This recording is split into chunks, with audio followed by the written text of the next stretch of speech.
Sahyadri top 10 news या बातमीपत्राचे प्रायोजक आहेत Mac care super speciality hospital Ahmednagar.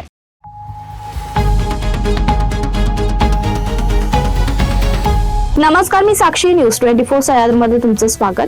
पाहूया अहिलानगर जिल्ह्यातील महत्त्वपूर्ण बातम्यांचा आढावा सह्याद्री टॉप 10 मध्ये।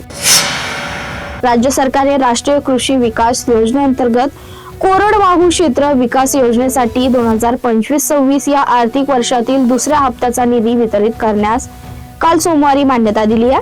केंद्र आणि राज्याचा मिळून उर्वरित 11,81,66,000 रुपयांचा निधी मंजूर करण्यात आला। सन 2025-26 मध्ये राष्ट्रीय कृषी विकास योजनेअंतर्गत कोरडवाहू क्षेत्र विकास योजनेसाठी तिन्ही प्रवर्गासाठी प्राप्त झालेला केंद्र हिस्सा 7,09,00,000 रुपये, त्यास अनुरूप राज्य हिस्सा 4,62,66,667 रुपये असा असून 11,81,66,000 रुपये इतका निधी आयुक्त यांना अर्थसंकल्पीय निधी वितरण प्रणालीद्वारे केंद्र व राज्य हिस्साचे प्रवर्गनिहाय निधी वितरित करण्यात येत आहे। श्रीरामपूरच्या नेत्यांनी पाणी प्रश्नाचे फक्त राजकारण करून राजकीय पोळी भाजली आहे। एमआयडीसीच्या विकासासाठी काहीही केलं नाही। आम्ही मात्र श्रीरामपूरसह अहिलानगर जिल्हा हा उद्योग व कारखानदारीचे केंद्र बनवण्यासाठी आम्ही प्रयत्नशील आहोत, असं प्रतिपादन पालकमंत्री राधाकृष्ण विखे पाटील यांनी केलंय। महाराष्ट्र राज्य माध्यमिक व उच्च माध्यमिक शिक्षण मंडळाच्या वतीने घेण्यात येणाऱ्या इयत्ता 10वी आणि 12वीच्या परीक्षा आजपासून टप्प्याटप्प्याने सुरू होत आहेत। या महत्त्वाच्या शैक्षणिक टप्प्यावर राज्यातील लाखो विद्यार्थ्यांना धीर देण्यासाठी आणि त्यांचा उत्साह वाढवण्यासाठी राज्याचे शालेय शिक्षण मंत्री दादाजी भुसे यांनी एका विशेष ध्वनी चित्रफितीद्वारे संवाद साधलाय। परीक्षा म्हणजे आयुष्याचा शेवट नसून एका सुंदर प्रवासाची सुरुवात आहे। त्यामुळे विद्यार्थ्यांनी कोणत्याही दडपणाशिवाय आत्मविश्वासाने या परीक्षेला सामोरे जावं, असं आवाहन त्यांनी यावेळी केलंय। शहरातील लक्ष्मीनगर परिसरात एक दुर्दैवी घटना घडली असून घरी पाणी भरत असताना इलेक्ट्रॉनिक मोटरचा शॉक लागून एका महिलेचा मृत्यू झाला। या घटनेमुळे परिसरात हळहळ व्यक्त करण्यात आली आहे। मृत महिलेचे नाव ज्योती प्रकाश त्रिभुवन असे आहे। मिळालेल्या प्राथमिक माहितीनुसार सोमवारी 9 फेब्रुवारी रोजी दुपारी 1 वाजेच्या सुमारास घरातील इलेक्ट्रॉनिक मोटार सुरू असताना अचानक त्याचा जोरदार शॉक लागल्याने ज्योती प्रकाश त्रिभुवन गंभीर जखमी झाल्या। कुटुंबियांनी तातडीने त्यांना उपचारासाठी रुग्णालयात दाखल केलं, मात्र डॉक्टरांनी तपासणीनंतर त्यांना मृत घोषित केलं। त्यांच्या पश्चात 2 मुले 2 मुली आहेत।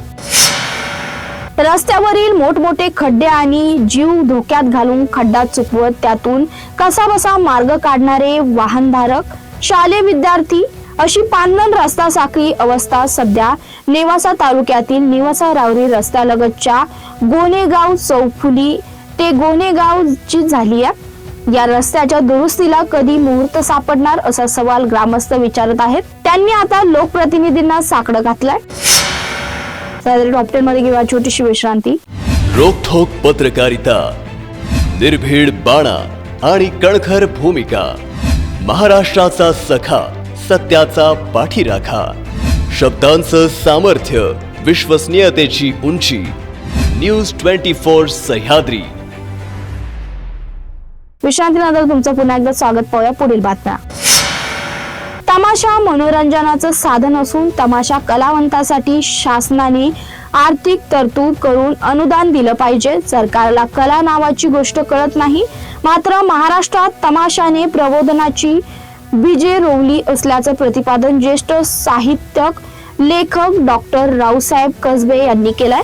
संगमनेरच्या वतीने रविवारी सायंकाळी कवी अनंत फंदी नाट्यगृहात पद्मश्री पुरस्कार मिळाल्याबद्दल तमाशा कलावंत रघुवीर खेडकर यांचा नागरी सत्कार प्रसंगी आयोजित कार्यक्रमात ते बोलत होते।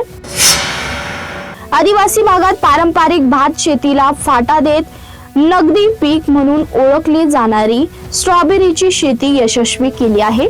भाताची शेती म्हणून ख्याती असलेल्या रांधा या परिसरात वरई, नाचणी, भाताच्या शेतात रासायनिक खताचा, औषधाचा वापर न करता सेंद्रिय व जीवाणू खताचा जास्तीत जास्त वापर करून नैसर्गिक पद्धतीने स्ट्रॉबेरी हे नगदी पीक युवा प्रगतशील शेतकरी पांडुरंग भुईर यांनी घेतला.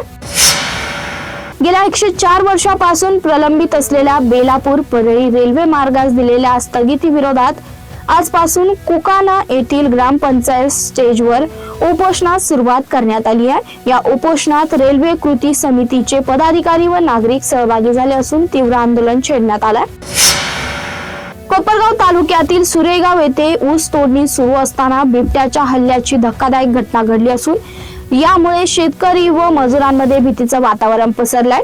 शेतकरी बाळासाहेब भास्कर वाबळे यांच्या शेतात काम करणाऱ्या नेमीचंद हरी जाधव या ऊस तोडणी मजुरावर आज सकाळी बिबट्याने अचानक समोरून झडप घातली. या हल्ल्यात बिबट्याने मजुरांच्या हातावर व डोक्यावर गंभीर जखमा केल्या असून विशेषतः हाताला मोठी दुखापत झाली आहे. अचानक घडलेल्या घटनेमुळे शेत परिसरात एकच खळबळ उडाली असून ऊस तोडणी मजुरांमध्ये भीतीचं वातावरण निर्माण झालंय. बेलवंडी फाटा ते श्रीगोंदा जामखेड रस्त्याच्या कामाला होत असलेल्या अनियमिततेविरोधात तसेच विविध मागण्यांसाठी संभाजी ब्रिगेड आक्रमक होऊन सोमवारी तहसील कार्यालय श्रीगोंदा समोरील उकरलेल्या रस्त्यावर प्रतिकात्मक दशक्रिया आंदोलन करण्यात आलं. त्यावेळी डॉक्टरमध्ये इथे सांगतोय तुम्ही पात्रा news 24 Sahyadri. Sahyadri top 10 news या बातमीपत्राचे प्रायोजक होते Mac care super speciality hospital Ahmednagar. शब्दांचं सामर्थ्य, विश्वसनीयतेची उंची. न्यूज 24 सह्याद्री.